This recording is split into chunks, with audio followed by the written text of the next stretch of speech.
Force. It's calling to you.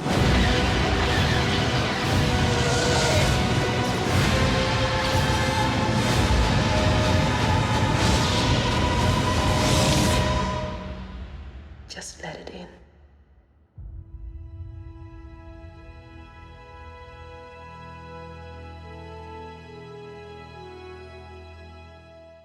The remnants of the Galactic Empire have become the First Order. A group of fighters known as the Resistance fights to protect the New Republic from their tyranny. As both factions search desperately for missing Jedi Master Luke Skywalker, a scavenger named Rey and a stormtrooper named Finn get caught in the middle. The good. Being a new generation of Star Wars, it establishes a lot of new things that have changed in the 30 years since Return of the Jedi. There are some old story elements and old characters that make an appearance in this film, but these elements are integrated in a way that feels very natural and doesn't weigh the new stuff down. Much of the pre-release marketing of this film had to do with saying, real sets, practical effects, we're going back to basics, we're gonna make it like the original trilogy, we're even gonna shoot on film. But this movie really does look aesthetically pleasing. Combining these real sets and practical effects with the movie-making technology we have available to us today makes for a Star Wars movie with arguably the best special effects of the entire franchise. The effect was obviously to harken back to the original trilogy and how tangible and visceral it felt, and I think it's safe to say that they did their job well.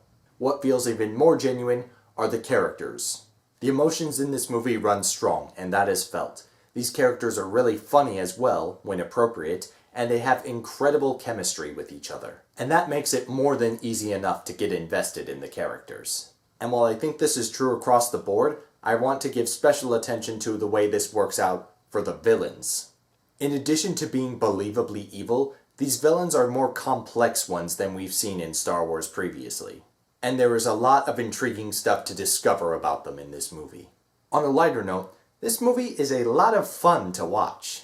If you were to ask me what I want to see in a Star Wars movie, I'm sure I'd be able to give you some answers, but most of them would focus on story, characters, and particular ideas happening. But in terms of like individual cool moments where you just see something on screen and think, oh wow, that was really cool, this movie shows me a lot of those things that I didn't even know I wanted to see, and it was awesome. I would also be remiss if I didn't mention the score of the movie. I'm sure I'm going to have plenty of time to enjoy it more the second time I watch this movie rather than the first time, but man, that John Williams, he's still got it. The iffy.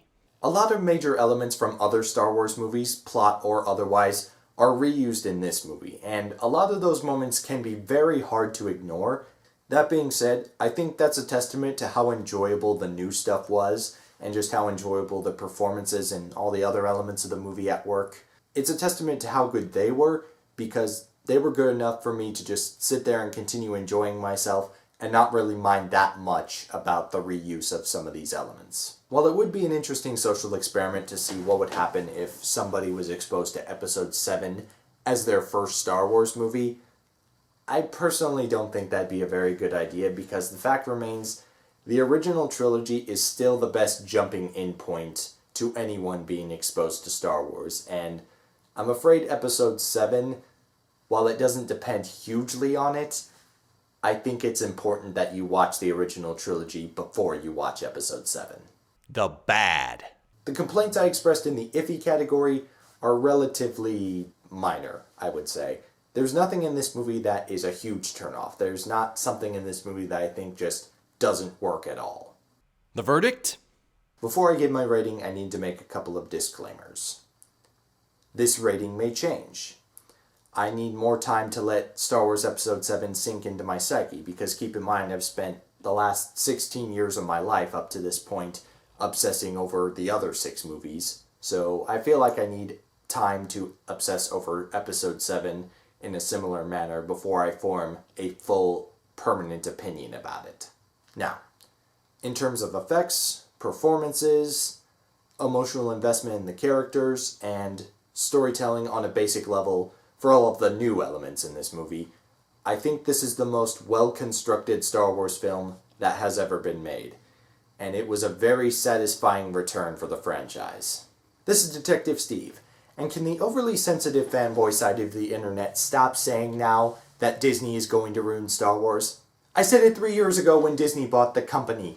Lucasfilm exists under the corporate banner of Disney, but they are still their own company. This is not Disney's Star Wars Episode 7. This is Lucasfilm, under new management, without George Lucas, and it's their Star Wars Episode 7. Disney just happens to be reaping the profits. It's just like Marvel, guys. It's not rocket science.